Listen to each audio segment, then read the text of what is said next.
আচ্ছা ভাইরা, খুব ভালোভাবে খেয়াল করে দেখো, আমরা এখন কোনটা দেখবো? আমরা কিন্তু এই যে প্রথমটা দেখবো একবারে, এগুলো কিন্তু দেখবো না, এগুলো পরবর্তী ভিডিওতে। তো দেখো কার্টেসীয় থেকে পোলারে কীভাবে নিতে হয়।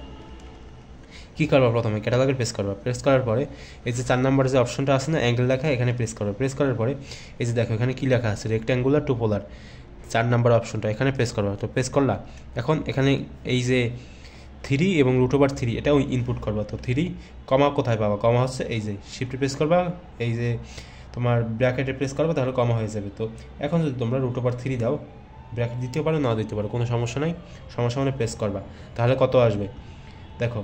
যেটা আসছে সেটা হচ্ছে তোমার 3.4641, কিন্তু এমসিকিউতে কিন্তু এরকম দেওয়া থাকবে না, এমসিকিউতে কিন্তু অন্যরকম দেওয়া থাকবে, এবং থিটার মান আসে 30 ডিগ্রি।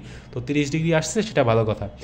আর এমসিকিউতে এরকম দেওয়া থাকবে যে 2√3, এবার 4√3। তো আমরা দেখবো, মানে প্রেস করে করে দেখবো যে 4টা অপশন, তো দেখবো যে কোন অপশনটার সাথে এই যে 3.46 এটা মিলে যায়। তো দেখো আমরা যদি 2√3 দেই, তাহলে দেখো এটা কত আসে, ডেসিমেলে যদি নেই তাহলে 3.46, ঠিক আছে।